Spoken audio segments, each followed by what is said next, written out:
Hello students, welcome to Swami Vivekananda Institute. My name is Aditi. So today we will discuss about glycemic index. हमने इससे पहले वाले session में diabetes के बारे में पढ़ा है, बहुत सारे डिजीज के बारे में हम ऑलरेडी डिस्कस कर चुके हैं. आज हम कुछ ग्लाइसेमिक इंडेक्स के बारे में जानकारी लेंगे. ग्लाइसेमिक इंडेक्स का जो टॉपिक है वो एग्जाम में बहुत ही ज्यादा पूछा जाता है. जैसे आपसे हाई जीआई फूड पूछ सकते हैं, लो जीआई फूड पूछ सकते हैं, ग्लाइसेमिक इंडेक्स क्या होता है, ग्लाइसेमिक लोड क्या होता है. तो मैं आपको एक सिंपल भाषा में बता दूं कि ग्लाइसेमिक का मतलब क्या, ग्लाइसेमिक जो इंडेक्स है जिसको आप जीआई बोलते हो, इसका क्या मतलब है. जब भी हम कोई फूड खा रहे हैं, तो उसको खाने के बाद से हमारी बॉडी का जो ब्लड शुगर लेवल इंक्रीज होता है, there is rise in blood sugar level, जिसको हम बोलते हैं ग्लाइसेमिक इंडेक्स. तो ग्लाइसेमिक इंडेक्स क्या है? It is a measure of how quickly a food can make your blood sugar rise. कितनी जल्दी हमारा ब्लड शुगर लेवल बढ़ रहा है जब भी हम कोई फूड खा रहे हैं. The capacity of food to increase the blood sugar level after the consumption. Consumption के बाद कितना ब्लड शुगर लेवल में राइज आ रहा है, that is measured in the glycemic index. अब यहाँ पर क्वेश्चन कैसे आता है नेट के एग्जाम में, यहाँ से आपको रेंज पूछ ली जाती है. इसको स्टार मार्क कर लीजिएगा, बहुत ही ज्यादा इंपॉर्टेंट क्वेश्चन है. तो ग्लाइसेमिक इंडेक्स की रेंज क्या होती है? जो लो जीआई फूड होते हैं, जिनका ग्लाइसेमिक इंडेक्स बहुत ज्यादा कम होता है, उसकी रेंज आती है 55 और उससे कम.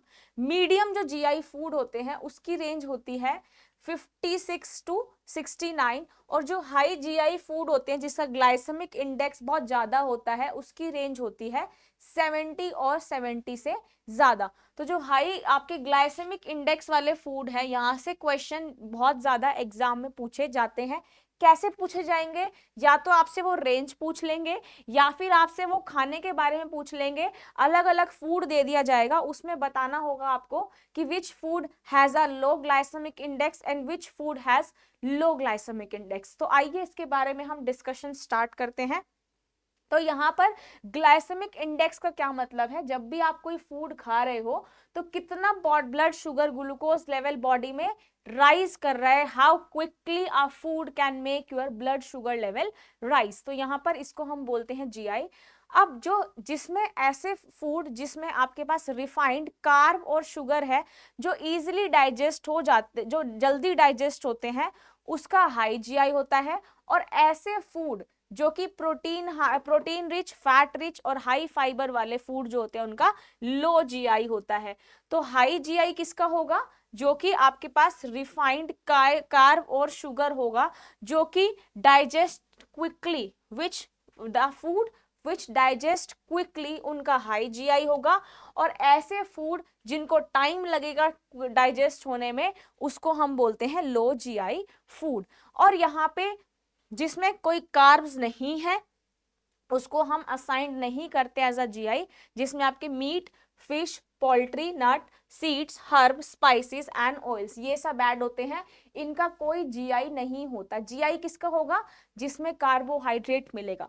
क्योंकि जीआई में क्या है? Glycemic index. हम जब फूड खा रहे हैं तो कॉम्प्लेक्स कार्बोहाइड्रेट जाएगा, वो किस तरीके से बॉडी में कितना फास्ट डाइजेस्ट हो रहा है, कितना फास्ट ब्रेक डाउन होके उसको ब्लड शुगर लेवल राइज कर रहा है, तो उसको हम बोलते हैं ग्लाइसेमिक इंडेक्स. तो यहाँ पर ऐसे फूड जो जैसे आपके शुगर है, कार्ब, जिनमें कार्ब्स और शुगर है जो कि डाइजेस्ट हो जाते हैं बहुत जल्दी, उनका हाई जीआई होता है. और ऐसे फूड जिनका प्रोटीन कम है, फैट ज्यादा है, सॉरी प्रोटीन ज्यादा है, फैट ज्यादा है, फाइबर ज्यादा है, उनका जीआई कम रहता है. और ऐसे फूड जिनमें कार्ब्स ही नहीं है, उनका कोई भी जीआई नहीं होता है. फॉर एग्जांपल यहाँ पे nuts, poultry, seeds, herb, spice, oils, ये क्या है? इनका कोई भी जीआई नहीं होता है. अगर मैं बात करूं लो जीआई फूड का, अभी मैंने आपको रेंज बता दी ना, देखिए आप रेंज फिर से देख सकते हैं. यहाँ पर लो जीआई की कितनी होगी? 55 और 55 से कम. मीडियम जीआई की 56 से 69 और हाई जीआई की 70 और 70 अबव.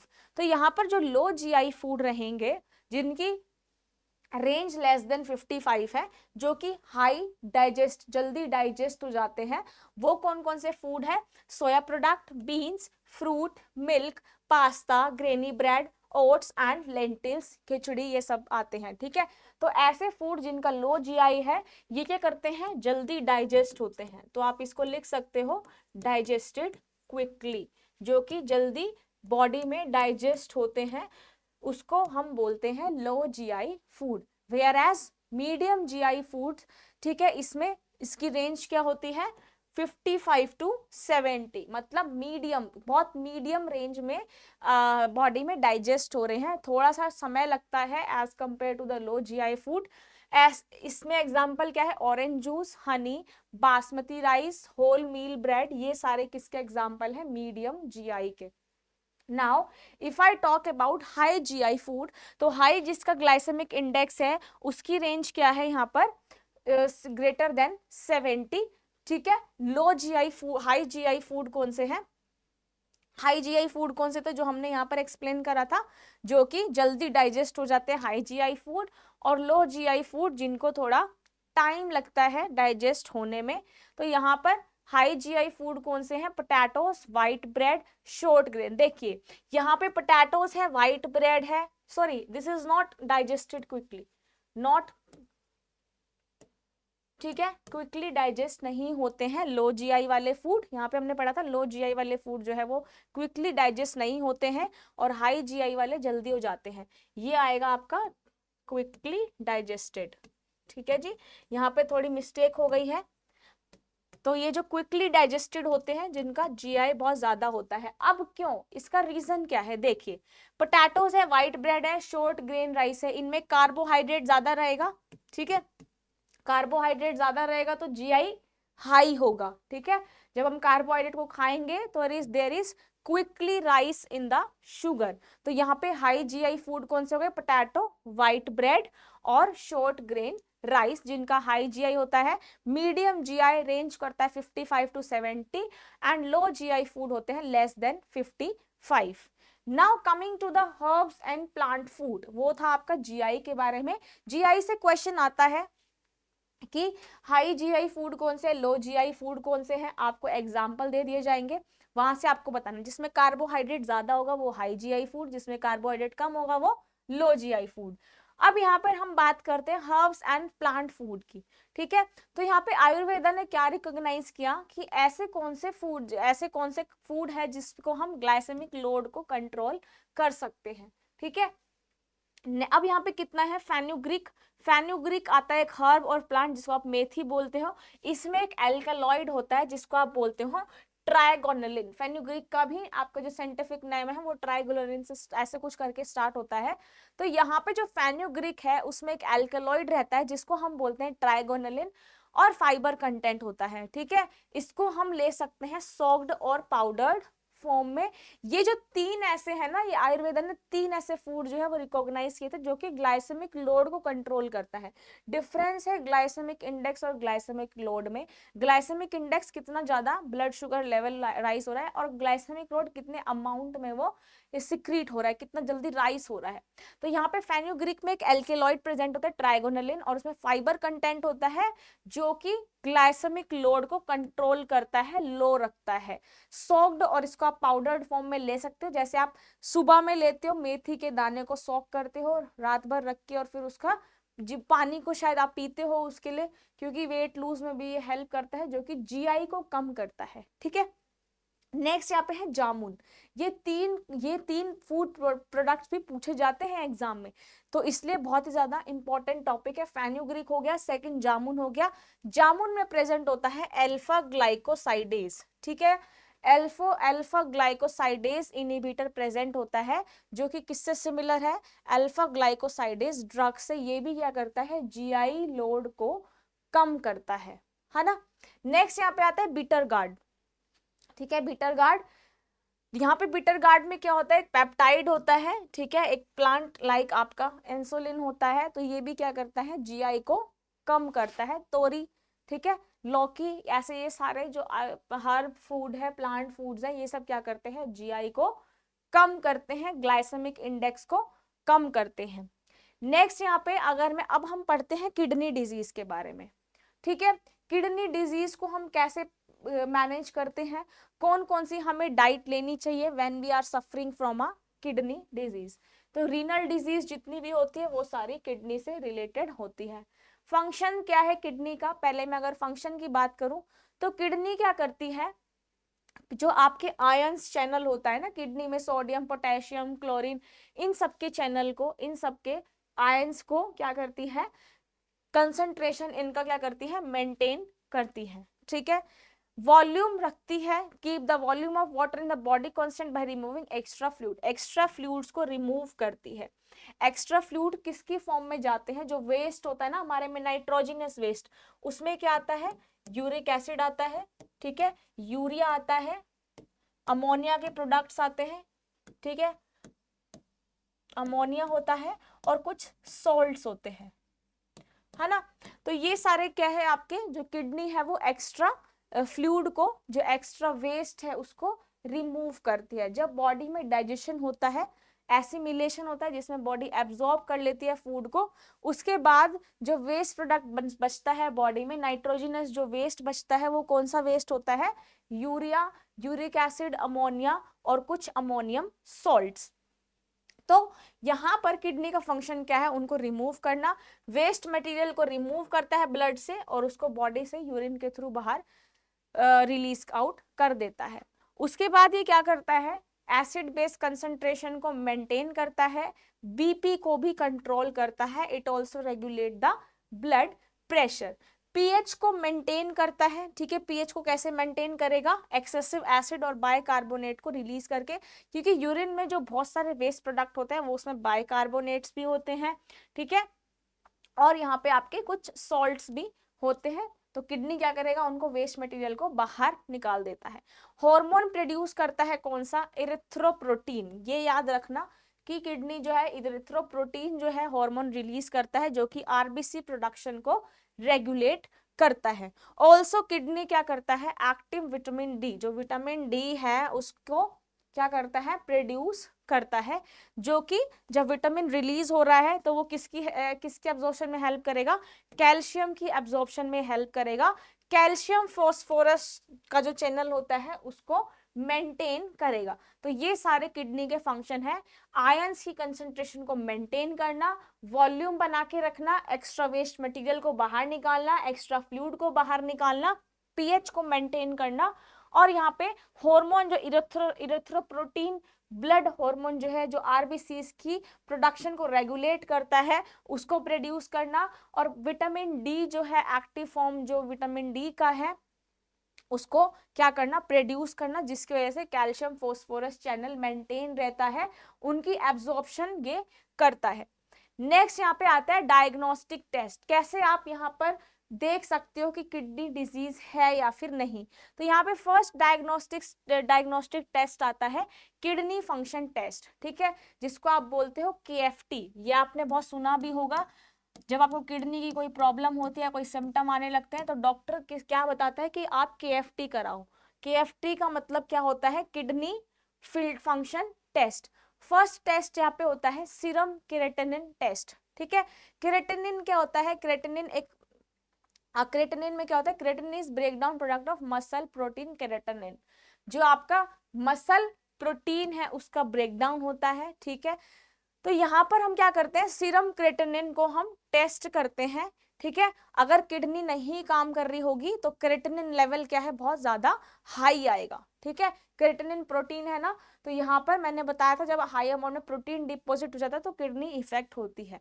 तो यहाँ पर हम सीरम क्रिएटिनिन टेस्ट करते हैं, तो क्रिएटिनिन का जब लेवल बढ़ जाता है तो उससे किडनी इफेक्ट होती है यहाँ पर, इसलिए हम सीरम क्रिएटिनिन टेस्ट जो है वो करते हैं। नेक्स्ट टेस्ट हम करते हैं, डॉक्टर्स करते हैं जीएफआर, जिसको आप बोलते हैं ग्लोमेरुलर फिल्ट्रेशन रेट। जो ग्लोमेरुलर फिल्ट्रेशन रेट है, इसका मतलब क्या है कि किडनी कितने अच्छे तरीके से वेस्ट को रिमूव कर पा रही है। देखो किडनी फेलियर के केस में क्या होता है, जब किडनी फेल हो जाती है तो किडनी फेल इसलिए होती है जब बॉडी एक्सेसिव वेस्ट को बाहर नहीं निकाल पाती है।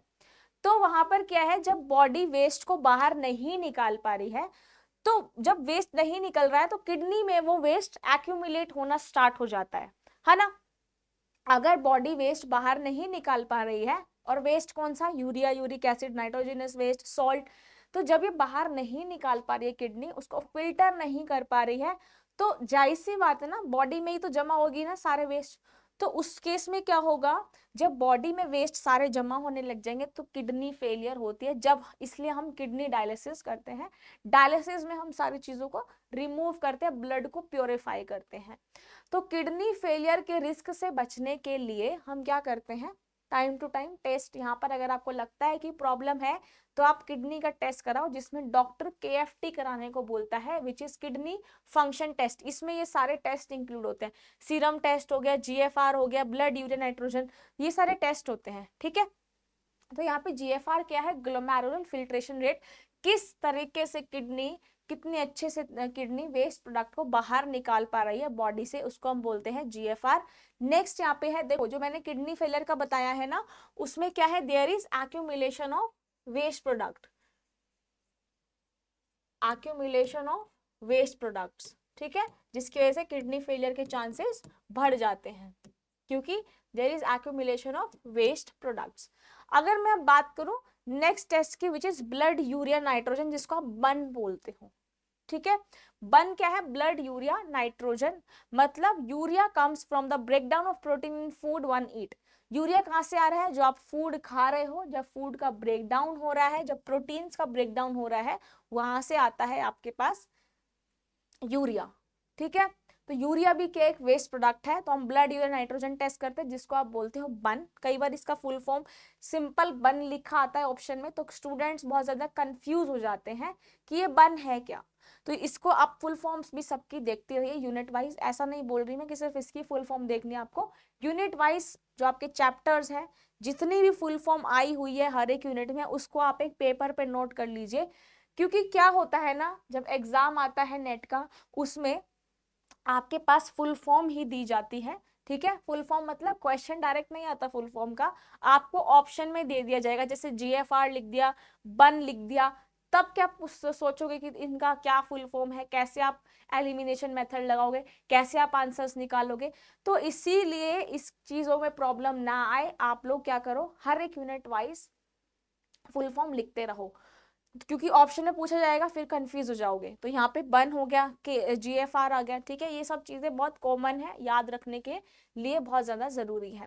तो यहाँ पे बन में क्या है, यूरिया हम टेस्ट करते हैं, क्रेटिनिन क्लियरेंस टेस्ट, यहाँ पे क्रेटिनिन को चेक करते हैं। अगेन यहाँ पे क्रेटिनिन को कंपेयर करते हैं, 24 आवर सैंपल ऑफ यूरिन का सैंपल लेते हैं, फिर उसको कंपेयर करते हैं क्रेटिनिन लेवल कितना है, ठीक है, और कितनी जल्दी जो है, कैसे वेस्ट प्रोडक्ट किडनी जो है वो फिल्टर कर रही है हर एक मिनट में। तो ये टेस्ट करते हैं, क्रेटिनिन क्लियरेंस टेस्ट। नेक्स्ट जो टेस्ट होता है सीरम इलेक्ट्रोलाइट्स। अब देखो इसमें हम इलेक्ट्रोलाइट्स भी चेक करते हैं, क्योंकि यहाँ पे किडनी क्या करती है, इलेक्ट्रोलाइट्स पे तो वो काम करती है ना।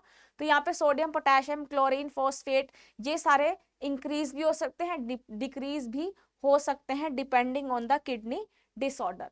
तो ये जो टेस्ट है, देखो इनकी रेंज है, ये रेंज आपको याद करनी है, यहाँ से एग्जाम में क्वेश्चन आता है, ठीक है। सीरम क्रेटिनिन कितना होना चाहिए, 1.2 से ज्यादा होना चाहिए, और मेन में 1.4 से ज्यादा होना चाहिए। मतलब अगर अगर 1.42 से ज्यादा आया, सॉरी होना नहीं चाहिए, 1.2 से कम होना चाहिए।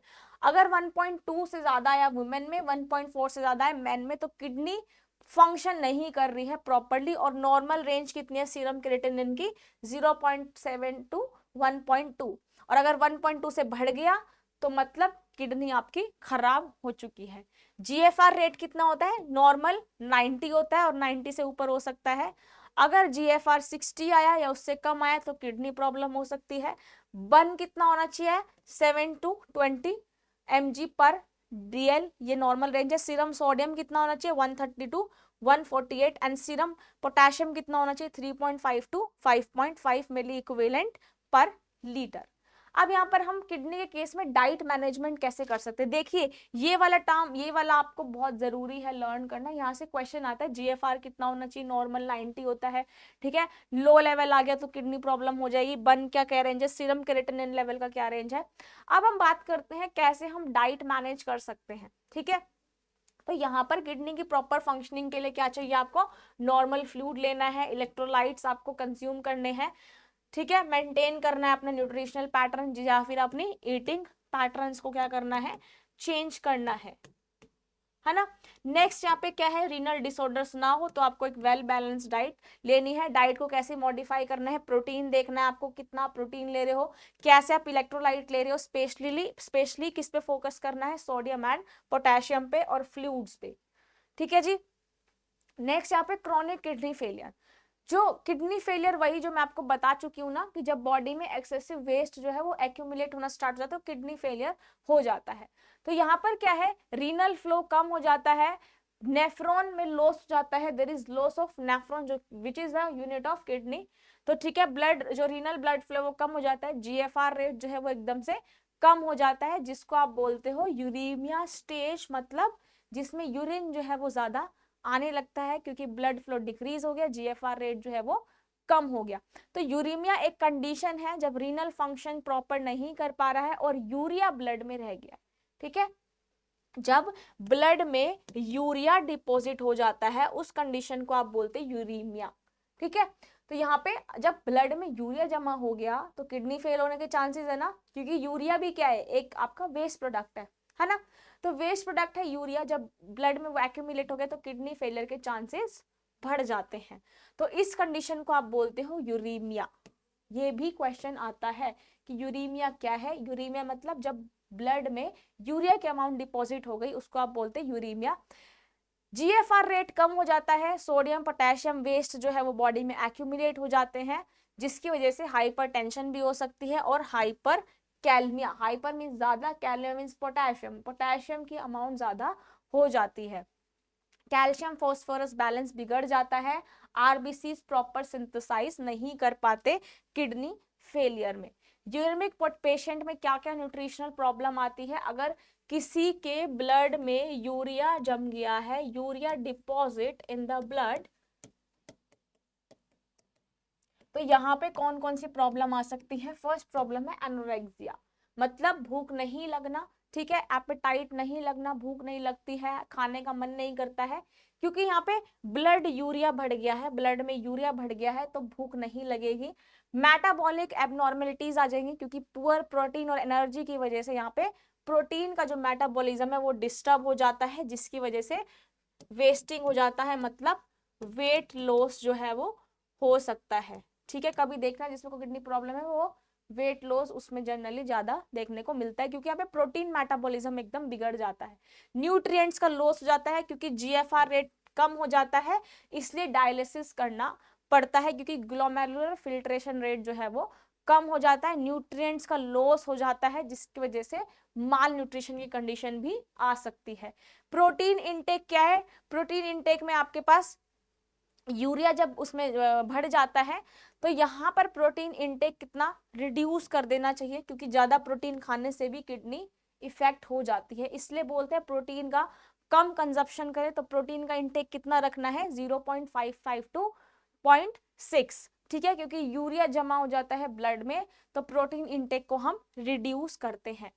अब यहाँ पर जो मैं आपको हाई बायोलॉजिकल और लो बायोलॉजिकल वैल्यू बता रही थी वो ये है। ठीक है, यहाँ पर देखो ऐसे प्रोटीन जो कि नॉन एसेंशियल अमीनो एसिड्स होते हैं उनको हम लो बायोलॉजिकल वैल्यू के फूड बोलते हैं।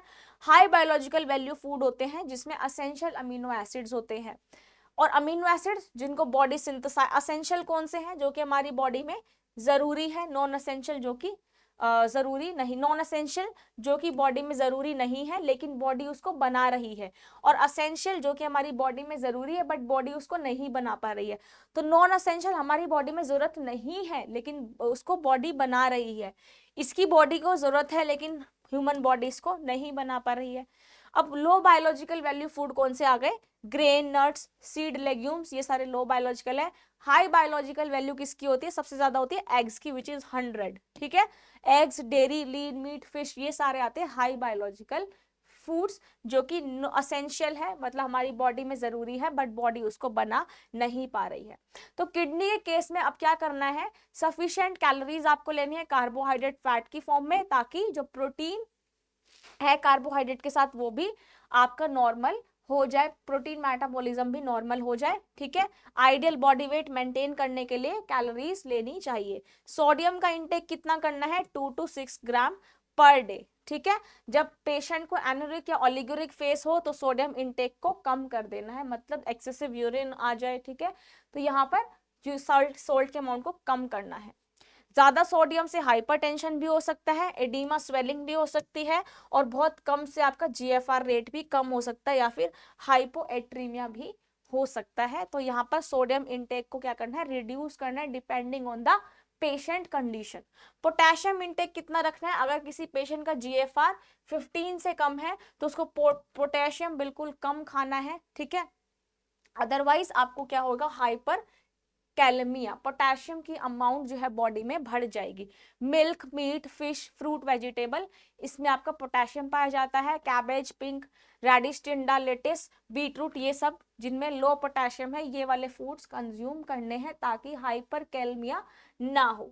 नेक्स्ट यहाँ पे है फ्लूइड इनटेक। ठीक है, अब फ्लूइड क्या है, लॉस हो रहा है, ठीक है, स्किन, लंग से, इसलिए यहाँ पर कितना होता है, usually 400 to 600 millilitre per day, but ये एक्सीड हो सकता है आपका depending on the climate condition plus urine output. तो फ्लूइड भी आपको क्या करना है, मेंटेन करे रखना है। तो यहाँ पर ये वाले जो न्यूट्रिएंट्स आपको क्या करना है, कॉम्बिनेशन में देखना है। It depends basically on the patient situation, कि पेशेंट की सिचुएशन क्या है। ठीक है, तो ये था हमारा kidney management, high low biological food. यहाँ से ना जनरली क्वेश्चन आता है। ठीक है, अच्छा आप एक बार डाइटरी मैनेजमेंट भी देख लीजिए।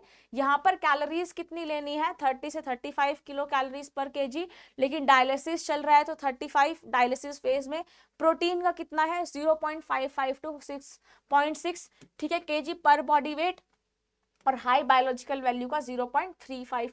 डायलिसिस फेज में प्रोटीन बढ़ा देना है 1.1 टू 1.2 से, ठीक है, depending on the body weight. Sodium कितना रेस्ट्रिक्ट करना था हमें, कितना लेना है, 2 टू 3 ग्राम, ज्यादा सोडियम नहीं लेना है, और डायलिसिस फेस में सोडियम को कम कर देना है। पोटेशियम 40 टू 70 लेना है, और डायलिसिस फेस में भी सेम ही अमाउंट में प्रोटीन जो है वो लेना है। ठीक है, एक्यूट किडनी फेलियर भी पढ़ लीजिए। एक्यूट किडनी, चलो आप इसको ना, इसको हम नेक्स्ट सेशन में पढ़ेंगे एक्यूट किडनी फेलियर को, क्योंकि आप लोग कंफ्यूज हो जाओगे। तो क्रोनिक किडनी फेलियर का सबको समझ आ गया ना, जब आपका बहुत टाइम से किडनी फेलियर, किडनी जो है वो fell off body proper function ना कर पा रही हो, किडनी प्रॉपर वेस्ट को नहीं रिमूव कर पा रही है। इसके आने वाले सेशन में हम एक्यूट किडनी फेलियर के बारे में डिस्कस करेंगे, उसमें अलग से मैनेजमेंट है। ठीक है, तो आई होप आपको ये सेशन अच्छा लगा होगा। इसी तरीके से अपनी कंसिस्टेंसी को मेंटेन करे रखिए, बहुत अच्छे से पढ़ाई कीजिए, नेट जेआरएफ जरूर क्वालिफाई होगा। और सेशन को लाइक, शेयर, सब्सक्राइब जो है चैनल को जरूर कीजिए। Thank you so much, bye and take care everyone.